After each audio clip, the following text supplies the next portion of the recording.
fill in the blanks. There are 4 language skills, as we discussed first session. What are those 4? If you want to talk to your microphone, just unmute your mic, talk to it, then mute it. When you finish it, please mute it. You can raise your hand if you like, okay?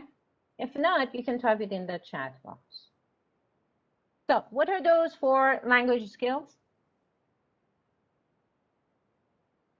Reading, writing, speaking, and listening. Bravo. There are 4 language skills: reading, writing, listening, and speaking. Which 2 are productive skills? Writing and reading, writing and speaking, maybe. Yes, exactly, because you produce the language. Writing and speaking are productive skills. That means they involve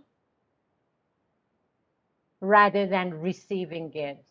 They involve Producing language. bravo, producing language rather than receiving it. As listening, those receptive skills, listening and Reading. bravo, listening and reading. Good. You're no, oh, okay. Thank you. Thank you. So today we want to talk about reading and writing. Last session, we were talking about the listening and speaking. Today, we want to talk about the reading and writing. Okay? First of all, let's talk about learning environment. Sometimes, like now, sometimes you are in the class with your students at the same time, either face-to-face classes or online classes. So we call it synchronous. Synchronous environment means at the same time, teacher and students are in the class. But sometimes you want to email your students something or upload on a site, platform, or forum somewhere. Okay, you have a platform, you upload the material like worksheets, like videos.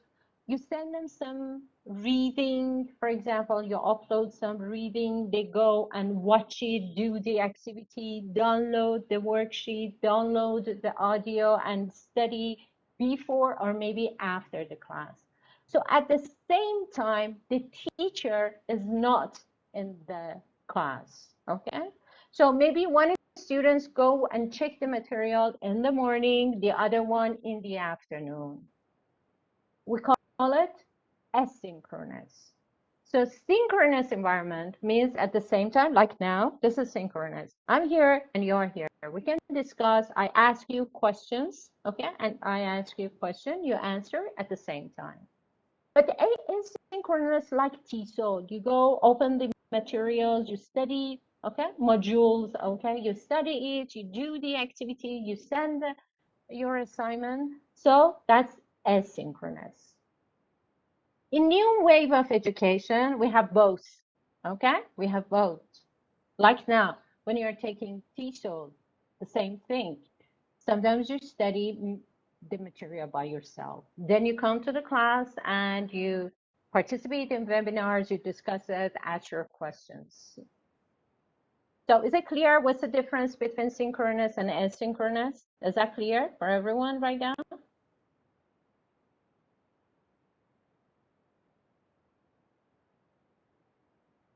Is it clear? Yes. Thank you for answering. Okay, very good. So others, please type. If you don't want to talk, please type it. What else should we consider about learning environments? Do you think age range of your students is important? Do you think it's important in teaching? Yes, of course. No, I don't think so. You don't think so? So who said yes, of course? Sahar, you said yes, of course? Yeah. Yes? Okay, give me your reason. Give me your reason. Because when learners age range if we don't take if we take different range children, then we can't distinguish who is learning faster and who is learning slower, or due to that. Thank you. Thank you very much. Okay, and another one said no. Can you give me the reason why no? Yeah, that was me, Nada Mustafa Sheikh. Yes, I yes, Nida. Yeah, I really think that age is not a factor to be considered while you're teaching. Or if you're teaching a language, of course, then it comes that whether your child is learning FLA or SLA, but then anyone can learn anything at any age. So I don't think so. We should consider age to be a factor. Thank you, Nida. Also, Sano said yes, age range is important. Actually, both of you correct, but in some extent. As Nida said, everybody can learn. Yes, when you have your motivation, when you have motivation, especially intrinsic motivation, I want to learn this skill. Definitely you learn it, no matter how old you are. That's so true. But also for teachers, it's important. Who are they teaching to? Children, teenagers, or adults? What about their needs and aim? They are studying for participating in universities. They are studying for taking international exams. They're studying for learning how to speak the language. So the way that you teach, the activities that you take would be different. The way that you teach to children is different from the way that you teach to adults. Okay? So learner's age range is important because I should decide for the method and techniques that I want to use for this session. Or when you want to plan, you always consider their age group because you should know the aim and their characteristics, the abilities, the way that you teach to teenager or method that you use to teach teenagers or activities or tasks you give to teenagers is very different from children. And also even it's different from adults. Okay, good. The other thing that these days we need somebody to ask a question. Thank you, Sana. You're right. Thank you very much. Okay. The other aspects that we need these days to work on is how to use technology. So you have to explain the new platform to your students from very first session. Even maybe before starting the course, it's better you have a session or you record a video and explain all facilities that they can have on this platform. How can they use it? How can they turn on the webcam? How can they record? Where can they write? If they can save anything on this platform, if they can use whiteboard. So you have to explain everything about it, especially to children because they get stressed. Okay, so maybe even you should have one session with each to talk to explain how to use the platform. Also, we always think for learning environment, we always think about collaborative projects. Even for teaching reading, that we're going to discuss it today, and writing, think about collaborative project, collaborative tasks. Let the students work together, okay? So give them a project or task that make them to work together. It's good because, why do you think so? Why it is good when students work in a group or study in a group? What do you think? Because they have the opportunity to share different ideas. They Bravo. can share, Mhm. yeah, they can share their experiences and daily life, and Very good, Sarah. Very good. Very good. they can Exactly. tell their prior knowledge, what they know, Yes. In this, and they can share between mhm. their friends. Yeah. Very good. So in this way, you activate their background knowledge through communication, and they can share their experience. That's right. So in this way, they enjoy the activity when they work in group, and it make it easier for them. Mhm. One other point that I want you to consider is how to engage your students.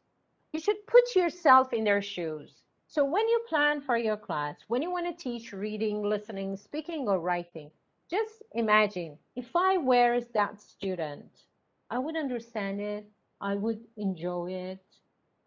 What would I need to learn before? Or what do I need to learn better? What kind of practice?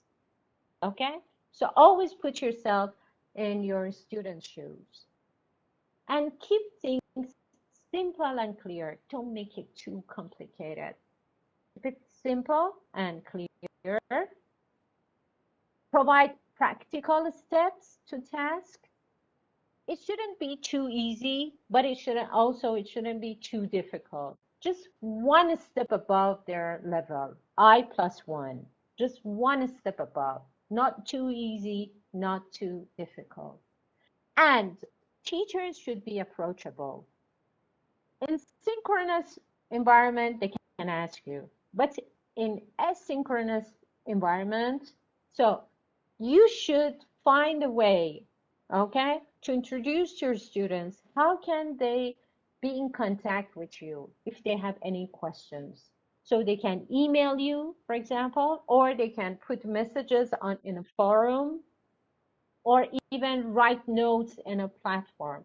So every day you check your email, every day you check the platform and forum and answer back. So teachers should be approachable to guide them, to help them better. And for children and teenagers, sometimes you need to advise family on their role. So you have to talk to their family, especially for children, because they want to use technology. So maybe sometimes they need their help. So you need to talk to their parents as well. Is it clear, everybody? Yes, Yeah. is that clear? Yes. Yes. Yes. Yes, please. Thank you. What about different involvements through the class you can have through the class? Sometimes it is teacher students interactions. Right now, I ask you questions, you answer back. In your online classes, you can put students in breakouts, okay? So it is student-student interactions. That we call it pair working or group working. Sometimes they can have interactions, but through asynchronous environment. They can record their voice, to send it to the group, or email it to you, or they can video, okay? They can record themselves or give them even some task to send it or email it. So you can have different exercises and demonstrations. They're all help them to learn better. As we discussed, when you want to teach in 21st century, there are some characteristics that makes you modern teachers. Number one, always have your toolbox. What I mean is, when you want to go to the class, think some of my students are visual learners. They need to see, otherwise they won't learn. I'm a visual learner. I can say 80% I'm visual learner. I need to see something. Otherwise, I won't understand it very good. Okay? I won't understand it very well. So they are visual learners. Tell me, for visual learners, what do you need to take to the class when you want to teach? Something visual so that Oh, they okay, can like videos. Real objects Yeah. real objects. Bravo, real objects like this one. This related to is the a topic. doll. Yeah. Uh-huh. This is a doll, or this is a glass. That's it. Or this is a mug, actually. Okay. So what else? Really, what else for visual learners? What else you need to take to the class?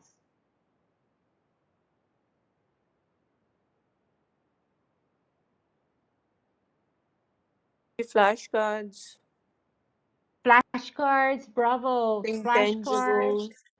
Something Mm-hmm. tangible. Yes. We can show videos. Videos.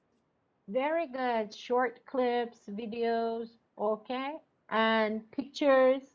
Mm-hmm. And pictures. Or puppets. Yes. Like this. Like this. This is a frog. Yeah. Like puppets. Or emojis. Huh? Like this one. I love this one a lot. Yes. When they do something, when they answer it sharply and said, bravo. So we can use emojis in your online classes. Okay, guys. So some of them are visual. So I take audio, visual aids, as you said, really flashcards, pictures, puppets, dolls, masks, and these things. Some others are auditory learners. Auditory learners, they need to hear it. So you need to repeat something. You ask them to repeat. You ask them to listen to the audio. This is the way they learn. So visual learners, auditory learners, then kinesthetic learners. Kinesthetic learners are those learners that they need to act, or sometimes they need to touch it as well. So this is the notebook. Mhm. Or show me you're happy. Show me you're cooking. Or jump. Mhm. Role play, games. Okay? They need to act to learn. So visual learners, auditory learners, kinesthetic learners. And the fourth one is read and write. They need to read something to learn. And they need to write something to learn. That's why they take notes, because this is the way they learn it. Okay? So they need to read and they need to write. So you have to prepare worksheets for them because they need to read it and write the answers to learn. This is the way they learn.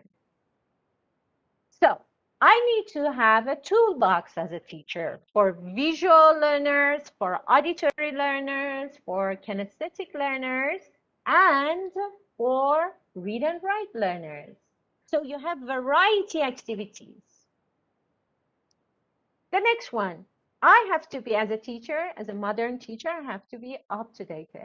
So I study about, search about new apps, educational apps, or I study how can I use technology in teaching. I read different books, like you, different courses, like you that you take TESOL to get up to date. The third thing, important hint is, think about collaborative tasks. So students, as you said, it's a good way to learn, to do an activity together so they can discuss it and they learn how to work collaboratively. Put them in pairs, this one. Put them in pairs to discuss, to think about what they have been learning. For example, when you teach them speaking, you put them in pairs to practice. So they have time to think about it and practice together. Never spoon feed your students. Okay? They need to take the responsibility of their learning. Okay? So lead them to be independent. So you give them instructions, you teach them, then you give a task, you give an activity, and you monitor them. Let them be creative. Let they do it in their own way. And the last one is let them be creative. So never put them in the box. You have to do it this way. No. You just give them the picture, okay? The functions, the grammar, the vocabulary, or the text. And then some of them likes to give you a summary. Some of them likes to talk about it. Some of them likes to write something about it. That's fine. Let them enjoy learning. Okay, everybody, do you have any questions? No, please. Okay, thank you. Yes, that's right, Toto. Object, flashcard, bravo. Very good. That's a good answer. So, having all this in mind, as a modern teacher, we want to see how to work on reading, how to teach reading. Okay, before I start, I want to ask you, what kind of reading do we have? Do you have any ideas? Think about reading in the class. What kind of activity or reading do you have in the class?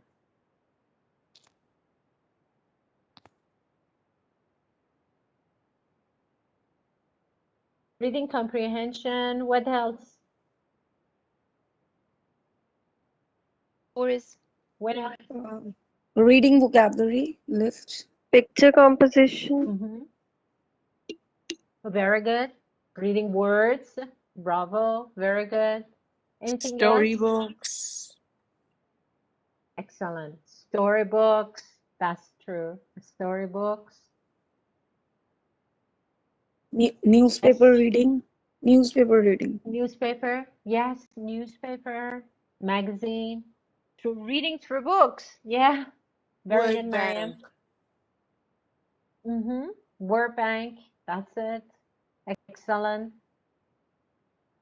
We can make our students, we can make our learners read the worksheets as well. Yeah, There very can be a good. separate reading corner. Can you explain it what you mean? There must be a separate reading corner in the classroom where there are books they can read. Their reading material. Yes, that's We it. can have a That's it. corner in a class. Yes, yes, yes. That's so true. Very good. Very good. Thank you. Good points. So, during talking, we can put the reading text in two categories, extensive reading and intensive reading. What's the difference? Intensive readings, like their textbooks, like reading comprehension in their books, like when you go to schools, you have to read physics, chemistry, history, and you have to learn everything about it. Yes? So in their course book, when they have a reading comprehension, they have to learn words, structures, functions, pronunciation, everything. Answer to the questions, general questions, detailed questions. So they learn everything about that text. We call it intensive reading. Extensive reading, same as reading newspaper, reading magazines. Storybooks. Reading by choice. Very good. Reading storybooks or corner reading, they go and read something and they start talking. So in Reading by extensive their own reading, choice. Yeah. Reading by yes, their own reading by choice. their, that's so true. Reading by their own choice. So they read it for pleasure. And at their own speed. Some of them read a storybook in 2 days, the other one in a whole term. So extensive reading is based on their enjoyment. It's based on what they like to do, how they enjoy it. So they choose this storybook. Never set to your students, you have to read this storybook. No, at least introduce 5 storybooks and say which genre do you like more. But it should be at their level, okay? At their level. So one of them is about a horror story, the other one comedy, the other one scientific, okay? So different genre, and so which one do you like to read? Okay, why it is good to have extensive reading or to ask your students to read for extensive To reading? create the interest, Why? to create the interest Yes, thank and you. thirst What else? and the thirst for reading. Very good. Thank you. What else?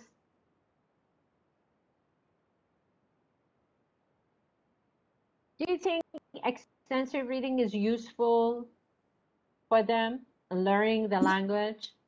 100%, yeah, sure. It's How, very Sahar? necessary. How is it? Yeah. In Because what it will way it is useful? increase the it will increase the knowledge. Um, it will also help in intensive reading. Then Thank you. yeah, it will lead to the intensive reading as well. Thank you. Yes, they become more fluent actually, even in their speaking. You're right. You're right. What about intensive reading? That they learn about the words, vocabulary, they study grammar, expressions, everything, and also in comprehension parts. Okay? So that's the difference between extensive reading and intensive reading. Now, you answer it. In extensive reading approach, are you going to ask them detailed questions? Are you going to ask them the meaning of individual words?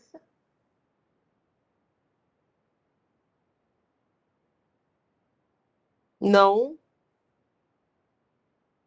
Oh, very good. Yes, Sana said learn the vocabulary better. Yes, that's right. No, you never go for detail because they Yeah. like it and get the picture. They get the picture. They get the main idea. But it is good for their language, for learning the language. Yes, of course. Well, what about intensive reading? Do you only ask comprehension questions or you ask for different aspects of the language like words, structures, pronunciation? Everything. Mhm. Very good for everything. So you can get different reading to the class, like emails, memos, okay, storybooks, and these things, versus academic reading, like textbooks and study books. So back to what we were talking about. Through reading, even in their spoke, it has a good impact on their speaking. They become more fluent and accurate because they can see correct English, yes, correct sentences. So definitely it has a positive impact on their speaking as well and learning vocabulary, new vocabulary. On the other hand, through intensive and extensive reading, in intensive reading, they can comprehend the language better, the context better. And they learn about structure, linguistic purpose, structure, grammar, they practice the grammar and learn, vocabulary, functions, phrases, idioms. And through extensive reading, they become motivated to learn the language because they enjoy it and they have fun. And it's good for their further studies.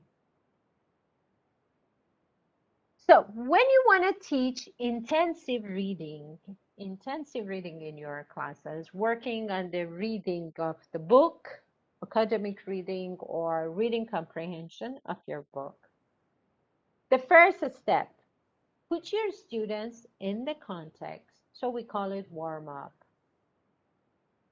As we discussed for listening and speaking, we never start a lesson from unknown part. We always start from known part. So we can start asking them questions, elicit what they know, activate their background knowledge, okay, activate their background knowledge, then lead them to the new garden, lead them to the unknown part and start to teach them.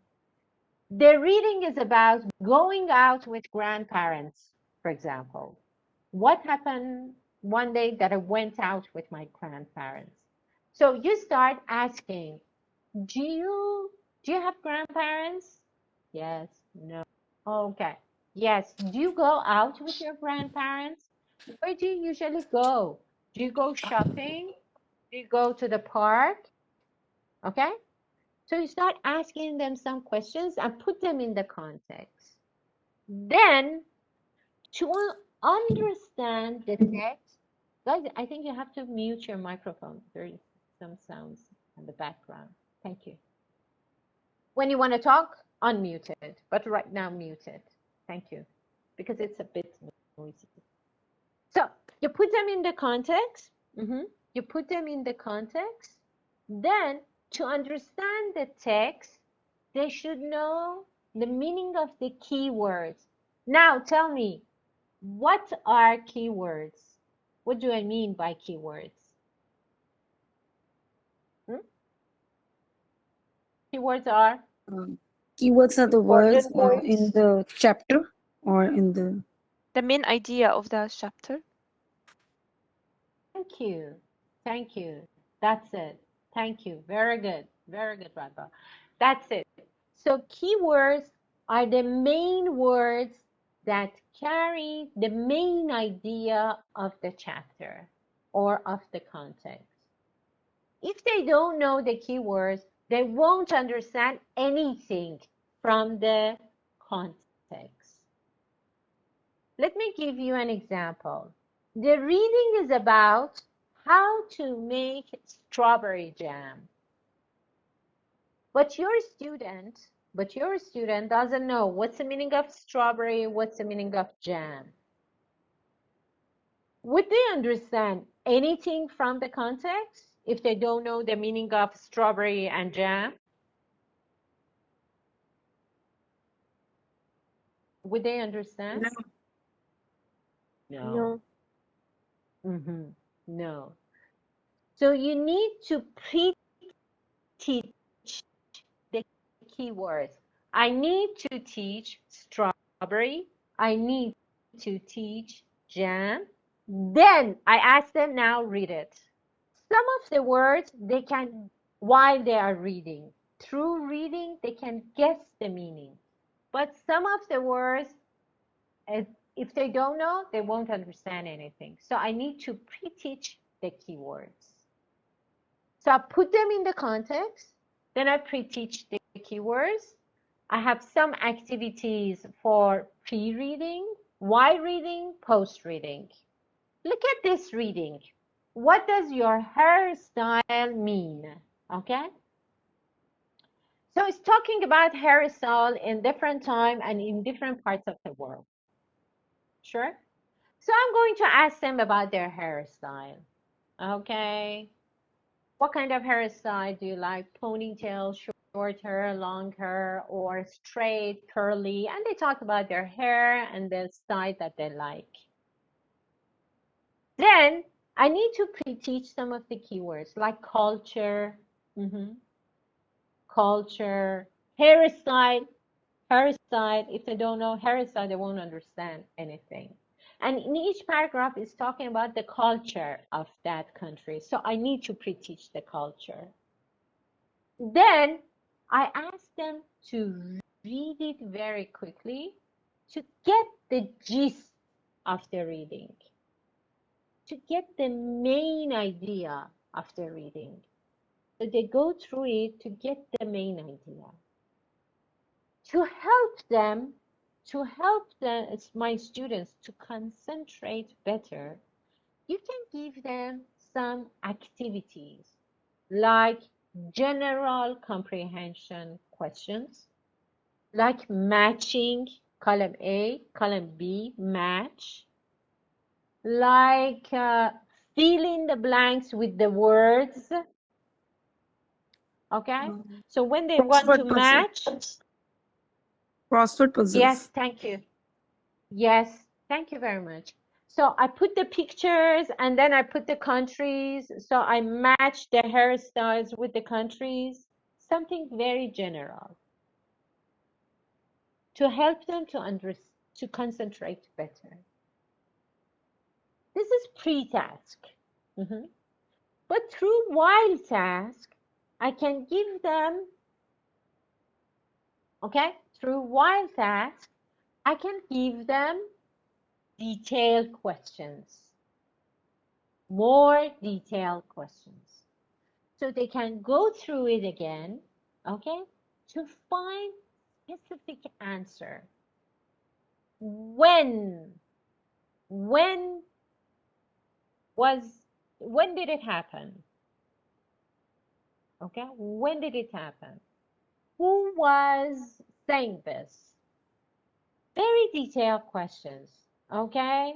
Were they married or single in Africa with braid hair, okay?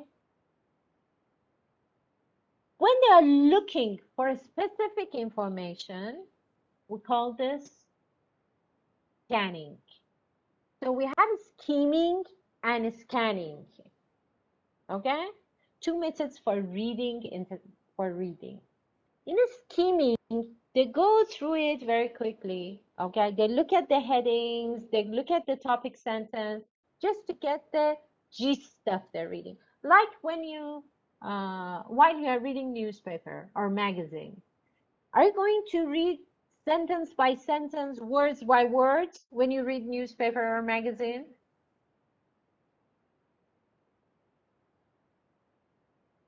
Are you going through it words by words, or you just go through it very quickly when you read No, we just go magazine? through it.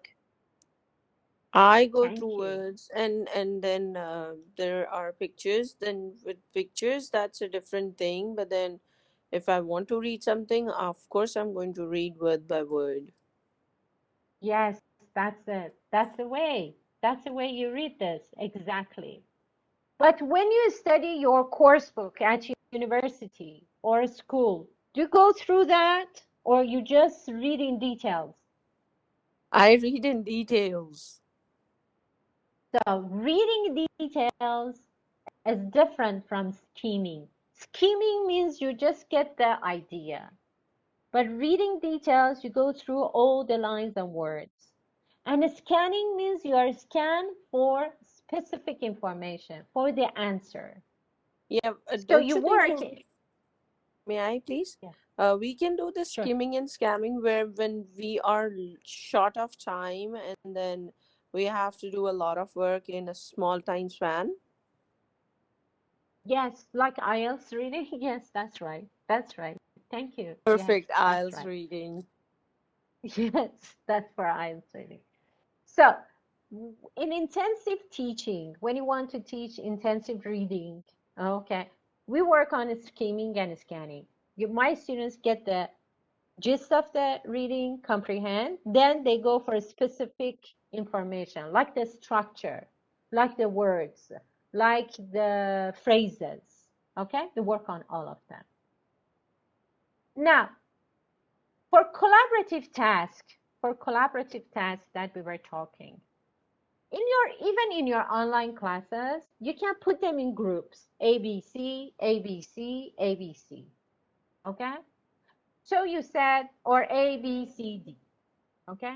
So you said, go through it and get the idea of the text. Then look at it and you ask some questions to check the main idea. Then you said, okay, student A read paragraph 1, student B read paragraph 2, student C read paragraph 3, student of D read paragraph 4. Then A students, the students who read paragraph 1 in one group, B students, the students who study paragraph 2 in one group, C students, students who read paragraph 3 in one group, and D students, students who study paragraph 4 in one group. So A together, they discuss about paragraph 1. They make questions, they underline the structures, they work on the new words.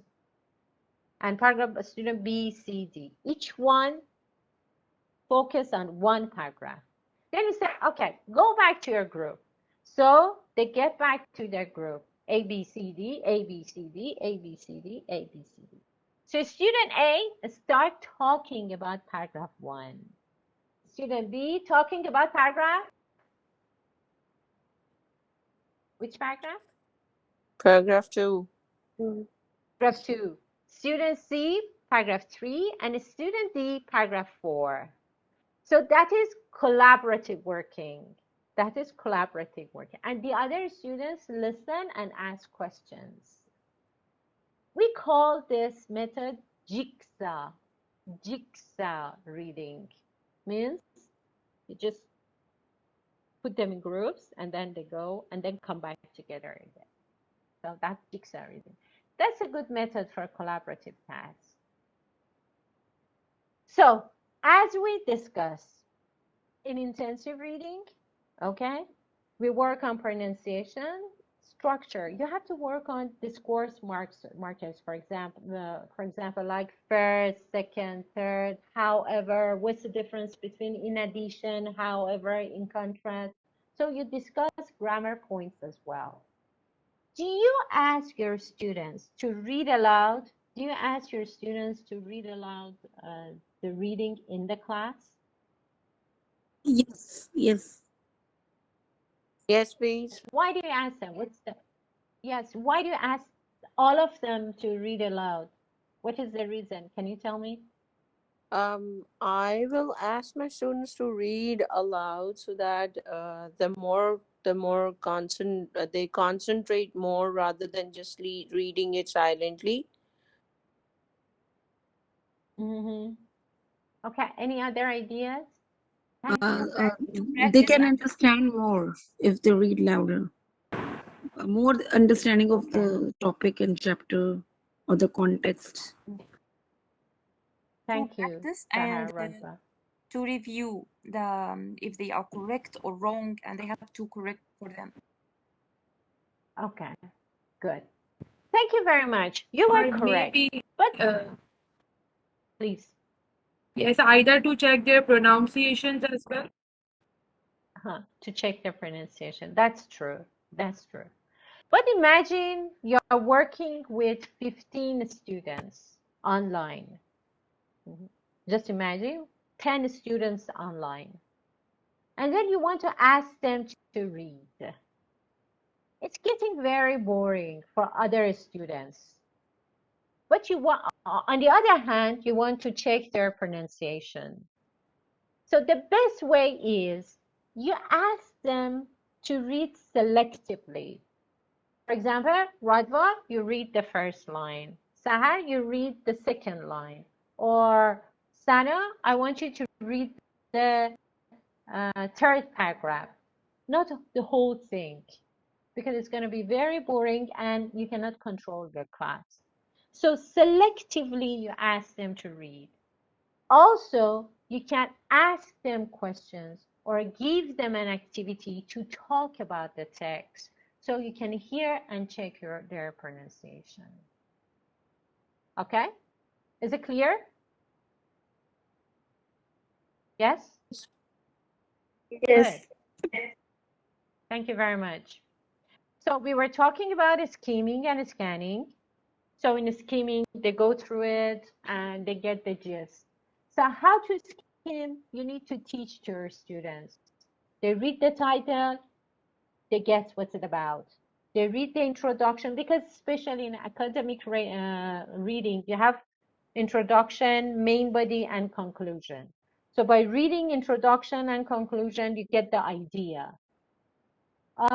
Even the first sentence of each, like IELTS reading, the first sentence of each paragraph, we call it topic sentence. Topic sentence usually carries the main idea of the paragraph. Okay. Looking at the pictures or graphs give them ideas. That's a skimming too. What about the scanning? They are looking for specific information. So they have to underline the keywords of the questions, then look for the synonym in the text. So you have to teach them how to scan, okay? How to look for specific information in the text. Maybe for example, if they are looking for the date, when was he born? So they should look for what? When they are looking for the date of their birth.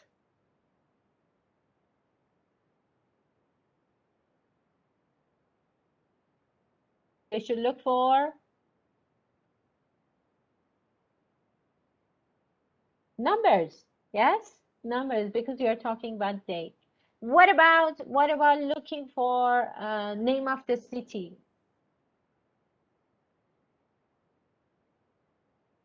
They should scan for what when they're looking for the name of the city?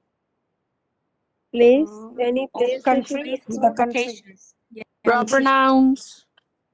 Very good. Capital letters, because yes, names and capital letters. Usually names are in capital. So you have to teach them how to scan.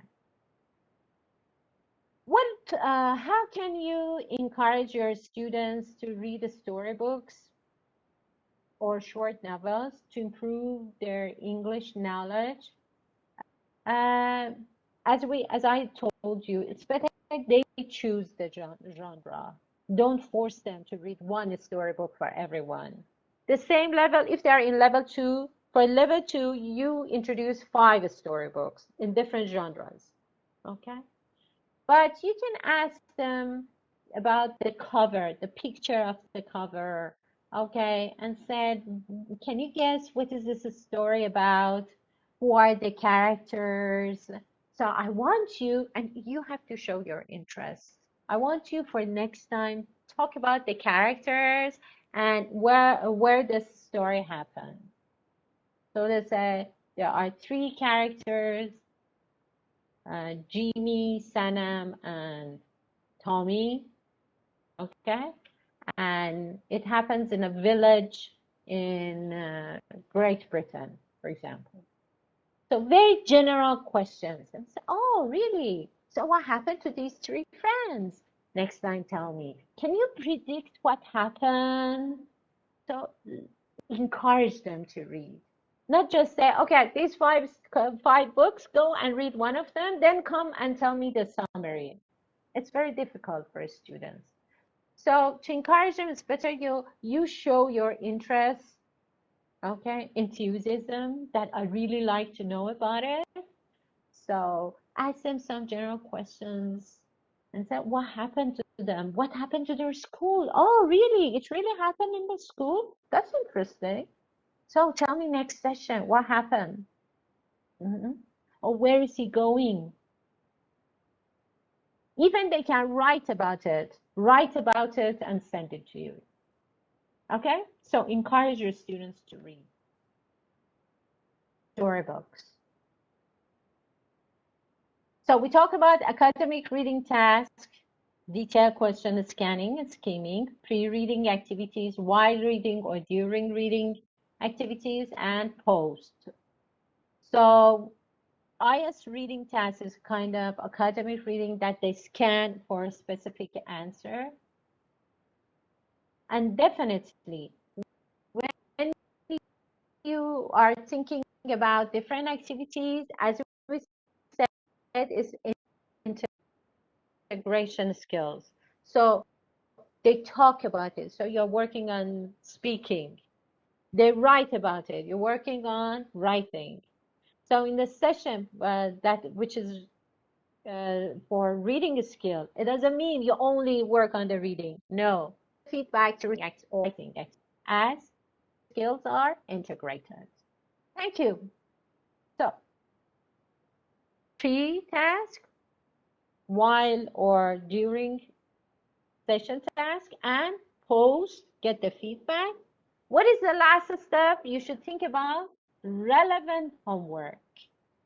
So always Worksheets. think about it. We can give them worksheets. So it could be asynchronous environment. We can email it to them. Okay? Or they can download it from the platform or forum or on the site and do the activity, email it back. So think about homework. So any questions? No, please. Thank you. What were the other students? No questions? Everything's clear enough? Yes? It's clear. Everything is clear. To me, yes, please. Thank you. Okay. You're Thank you. So welcome. there was no questions. Now, let's talk about writing. Teaching writing. Let me ask you this question. Do you know why students think writing is difficult? Why so many students think writing is difficult? Why is that?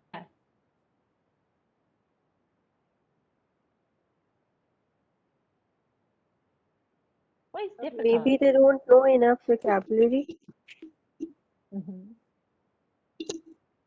Very good, Sana. Yes.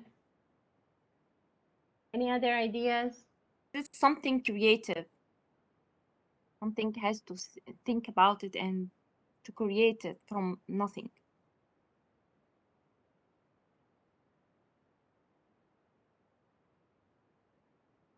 Yes. Means you're Think asking that ideas why is writing difficult. Yes, task you're is right. difficult? Yes, you're right. May I Students, please many know your students question again? believe that writing, yes, I'm repeating it. Many students think writing is difficult skill. So why do you think that they believe it's difficult to write? You What's the know, problem?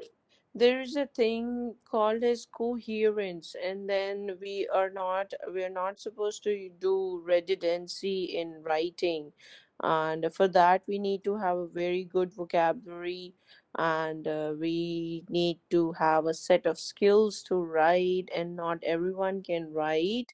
I think writing comes with practice. Exactly. I believe it so. Thank you. And Miriam said because of a lack of ideas. Okay. That is Can I one say yes, please. Yes. writing is also attached with the reading? Actually, the more we read, the more we can write like smoothly. We can write smoothly without any like mistakes. Yes. That is so true. Thank you. That's a very good point. So that's the matter. We need to encourage our students to read more. Okay? Encourage them for extensive reading. Yeah, As you 100%. said. As you said. Why if they read more, they will be a better writer. Yes. Yeah, Thank you. exactly. Second her. Thank you very much. Okay. We have different types of writing in our classes. When they start to write, we start with copying. The copy, like copy letters, copy words to learn spelling. For starter level, think about the starter level, they start with copying. Then later they learn the words for gap filling, filling the blanks. So that's writing too. These are different activities that you can give to your students. Reordering words. So give them jumble words and the put them in the order. Substitution drills, substitute with the other phrases. Guided writing, creative writing, essay writing, postcards, letter writing, emails, invitation, messages, even messages, or doing exercise, answering to the question. In all of them, you're working on writing. Always think about integrative skills. So we are always working on writing. So it's something difficult. Oh, this session we have writing. No, we're always working on writing. But why they want to write about an essay, or why they want to write a letter, formal letter? So it's difficult for them. The main thing is because of lack of ideas. You give them a topic, so they don't know what to write about because they have no ideas. One way is to encourage your students to read more. When they read more, they have better ideas.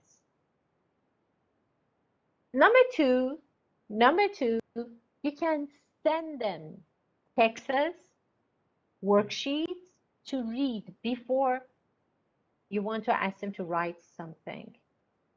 Okay? So you prepare enough material. Okay? So in asynchronous environmental approach, you can put some articles and say, okay, next session we are going to write about environment, but there are 3 worksheets. Okay, I want you to download it and go through it. So when I read about the topic, then you help them to write better. So it's better to provide some reading material for them. Another way is have brainstorming in the class. Before starting to write, let's have a discussion in the class. So you put the topic, how can we keep our environment safe? Put it on the board and start talking. How can we make our classroom look better? Look better. So they discuss this in the class. Now I want you to write a paragraph because I want to give it to the manager, school manager. So in this way, you encourage them to write. But because of that brainstorming discussion, you help them to have the idea. So make it easier for your students. And definitely, when they want to write, they should know their layout. How to write a paragraph. We need to teach them what is topic sentence, okay? Supportive sentences, examples, how to start, okay? How to recap. Very good. Paragraphs in an essay should be connected, not separated. So we need to teach them cohesive devices. Therefore, however, on the other hand, in addition. So if they want to write a letter, what is the first paragraph, then main body and how to finish. So we need to teach them the layout. If the students have ideas, they know the layout, and they know the structure and vocabulary, writing is much easier for them. So as teachers, we need to plan. Teach them vocabulary, relevant vocabulary, review the structure, then teach them the layout, and also help them to get the ideas. Now let's look at the skills, sub-skills that they need to learn. One of the problems for foreign learners especially is spelling. So whenever they learn a new vocabulary, definitely ask for the spelling. How do you spell it? So they should learn to spell correctly. Then forming letters correctly, writing legibly. In English, there's a space, okay? There's a space between the words. Some students just write, stick to each other, and it's very hard to read, okay? So children or a starter students, there should be space between the words in English. Also punctuation, period, comma, using correct layouts, introduction, main body, and conclusion, for example, in an essay. Choosing the right vocabulary, formal, informal, grammar correctly, joining sentences using linkers and but, because, cohesive devices, therefore, moreover, although. How to put the paragraphs correctly. Oh, sorry. So these are all sub-skills. And we need time to discuss all of them with our students. So sub-skills are clear for you? Yes? Yes, please. Thank you. Okay, I guess no questions. Okay, now let's think about, talk about different types of activities you can take to the class. So we were talking about copying, like this one, like this. This is copying.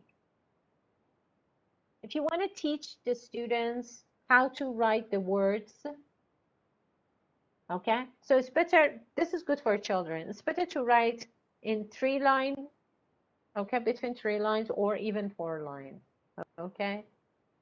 How big, how small, how to write capital letters, how to write small letters, and the space between the words, okay? This is copy. So you ask them to copy the sentences. This is another form to check to assess the yellow one. I'm talking about this one. To assess their writing, capitalization, punctuation, okay? So we can give them this paragraph and ask them to correct it, okay? So here, how can they correct? What is wrong with this paragraph? What's wrong with this paragraph?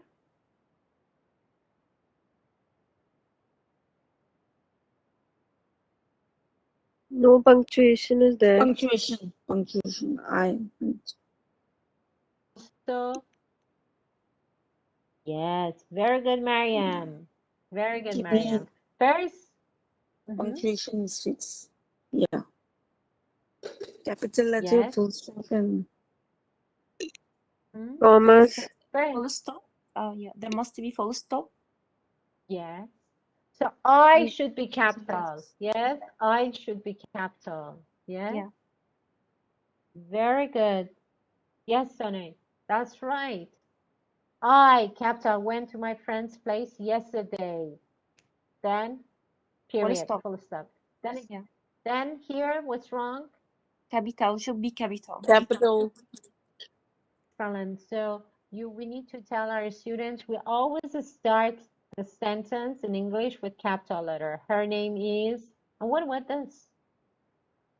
Yes, his A name proper noun. should be pronounced with capital. And a proper Should be noun is always supposed to be capital. Thank you.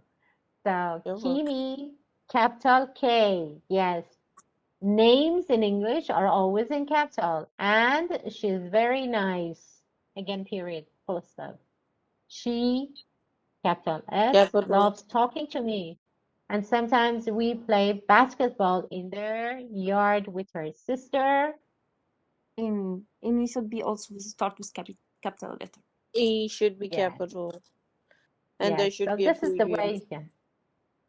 Yeah, and there should be a period at the end. Good.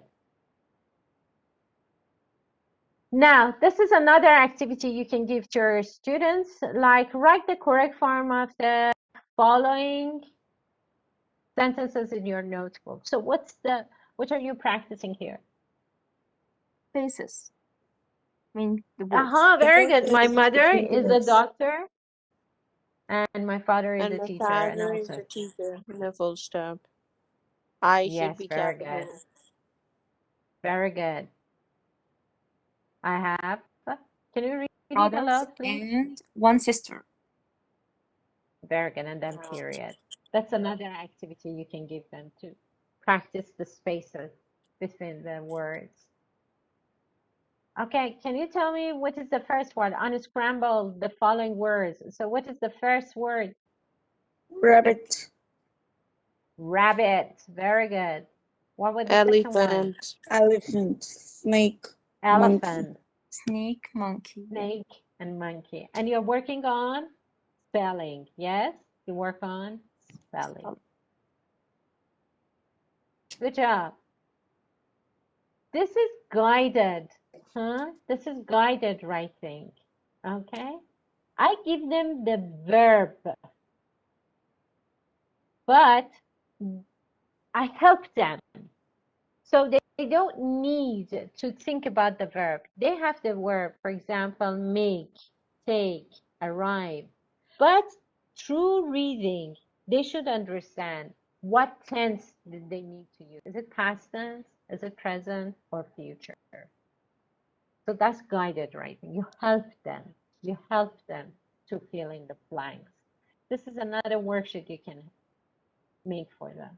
This is another one. This is another one for guided writing. Okay? So look at the picture. You can discuss it in the class. And say, do you like this house? Look at this picture. What can you see? Okay, what color are the walls? Okay, what's the weather like? Then I want you to write 5 sentences and use house, chimney, door, window, sun, trees. Sometimes it's good to put a hint or prompt for them. Use a capital letter to start your sentence. That's good too. This is guided writing. So you help them and guide them to write correctly.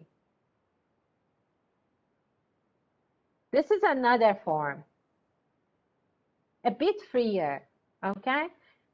Do you remember we were talking, let them be creative? So here they can be creative. So it said, look at the picture and write the story. What happened? Picture composition. Write the story. Yes. They can write 4 paragraphs. They can write a composition, as you said. Yeah, they can do that. Yes, even you can help them for the time. So it happened last weekend. It happens every weekend. Okay. So help them with the time. This is another one.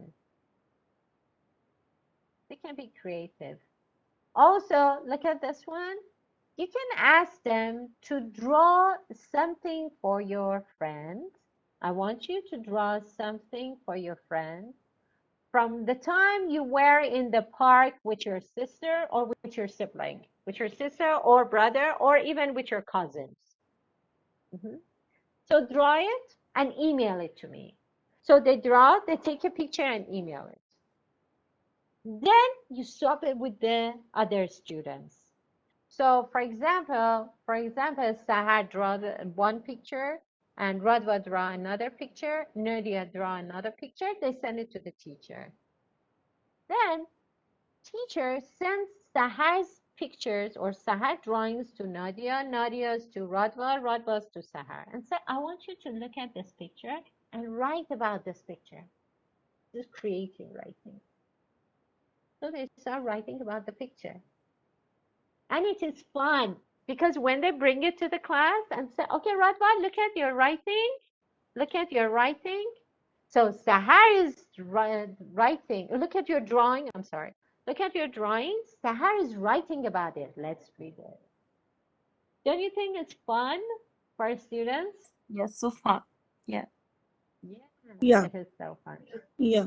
Just make it funny. Make it funny and let them enjoy, okay, from the class. Also, this is another way for higher levels when you want to help them for ideas. So when you ask them to write, how was your last vacation? You can give them a mind map. Okay, last vacation, talk about place, climate, time, company, who did you go with, and quality. How did you go with? How was it? How was the hotel? How was the transportation? So you give them a mind map and then ask them to read to help them to have the idea. Or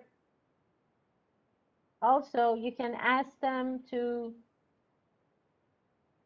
what do I have in my room? I want you to take a picture of your bedroom and write 2 paragraphs about your bedroom. So they take a picture, they write 2 paragraphs and email it to you. Then in the class, you can run the game. So you have 2 pictures with 2 writings. And said, okay, I want everybody read the writing and match it with the picture. It's fun too. It's fun too. That's integration between reading and writing as well. This is another kind of activity you can have. Please repeat this again. The last. How can I Yes, do that? yes. What do I have in my room? This is an example. So you ask your students to take a picture of their room or take a picture of your class or take a picture from a park near your house and write 2 or 3 paragraphs about the place. So they take a picture from their bedroom and write 2 paragraphs. They email it to you. Okay. Then you bring, for example, 2 of the pictures to the class and with 2 of the writings. And so you share it on your screen and said, okay, everybody, I want you to look at the picture and read the readings. Match the picture with the reading. I got it, yes. So they read, yeah, so they read the reading and the writing and they match it with the picture. And it is encouraging for your students. Oh, they are reading my writing. It gives them good feeling. Yes. Sure. So what about academic writing? So there is a process for pre-writing strategies, while writing strategies, and post-writing strategies. For pre-brainstorming, you have a discussion in the class, they take notes. So first, think about the topic or the title. Then take all the notes. After that, you need to revise it, go through it, and so some of them are not very related, some of them are more related, and I can write about this. Then they write the first draft. Okay, then they write the first draft. After the first draft, the second stage is review, revise it, what they have written, edit it, then publish it and give it to you. That is post-writing.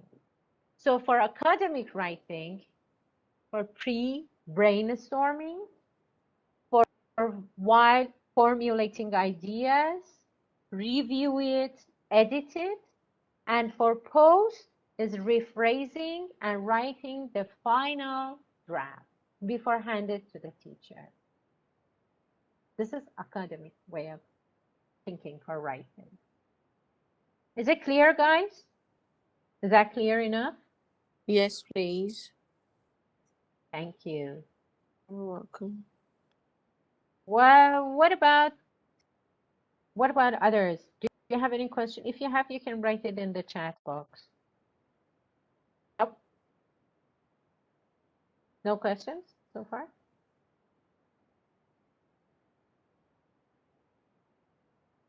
I guess so. So, whenever I want to work on the writing, I plan for my writing. how to put my students in the context, how to put my students in the context. Then for pre-writing, we have brainstorming, talking about the topic, have discussion about the topic. Sometimes I send them some reading task to read it before coming to the class. Even you can send them short videos, Even you can send them short videos to watch it before coming to the class. So they have ideas. They have ideas. When they come to the class, you need to teach them. You need to teach them the layout, how to write. If they need help, you give them guided writing activities, guiding writing activities. If not, you show them some pictures for creative, okay? Creative activities. By looking at the pictures, start to write. If they have to write an email, you have to show them the layout. You have to teach them the layout or even give them a sample.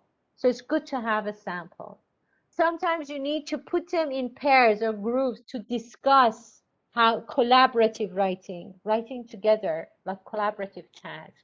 They discuss to each other and start writing. Through while they edit it, rephrase it, correct structure, correct proper words or punctuation. So they need time to go over it. And then for post-writing, they hand it to the teacher. Some comments, and definitely you give them assignment. You give them assignment, relative assignment. One assignment could be they check each other's writing. Another assignment could be, okay, continue this story. So you start a story and say, I want you to continue the story. That is creative writing. So they read the first paragraph, then they start to write about the other paragraph. Or even you give them a topic to write at home and email it to you. So for sure, they should have an assignment. Okay? Guys, is that clear? Yeah. Do you have any questions? Good.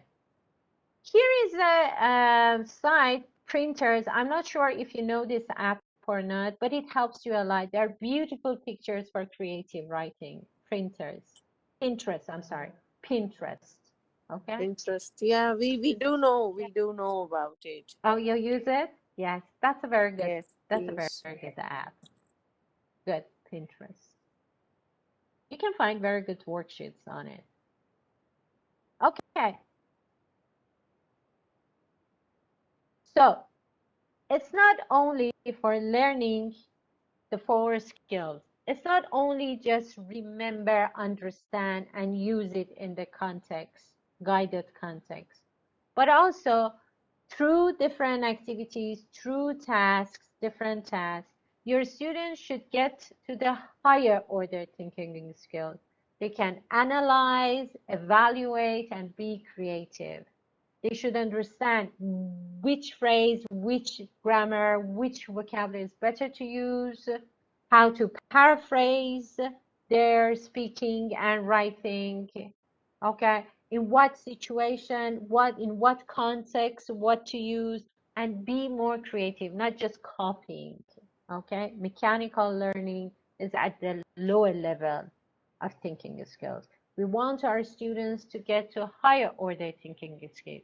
They become creative. They use their language to talk about their real life. They use their language to talk about their ideas. Good?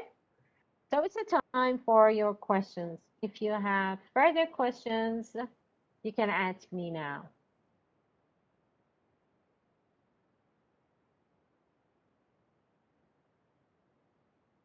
Let me show.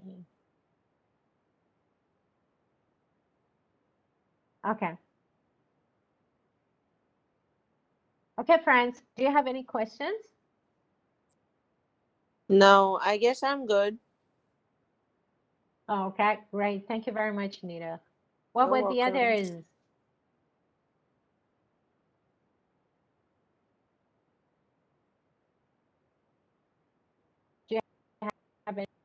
Any questions? To prepare Let to me. prepare for Thank you. the Okay. I'm sorry. Yeah. To prepare for the midterm exam or the assignments, I have to follow the lectures, the recorded lectures. That's right? Or go Exactly. okay. To follow lecture by lecture. Okay. Exactly. Okay. And you can check your modules definitely. Yes, go through the But assignments we and are not yeah. getting the like recorded lessons, the previous one, like 2 weeks Okay, they're before. gonna send you soon. They're gonna send you soon. They're gonna upload it very soon. Okay, I'm I not have sure if emailed also to Dr. Daniel. You have the email it? That's perfect. Yeah. Let me see if Dr. Valizer is here. He can answer when exactly, but that's good you email it. That's good you email it. You can email to Daniel or Simon, but it takes usually 1 week to upload the video. Okay. Okay. Okay? So thank you very much. For further questions, you can email to TESOL Canada. They definitely answer back for your assignment. But as you know, you just follow the module, follow the schedule. That's the way it goes. Okay. Okay? Okay. Thank you so Thank much. you, Thank everybody. you. You're welcome. Thank you. Bye-bye. Good night. Bye Goodbye. bye. Bye Bye bye. bye. Bye. Thank you.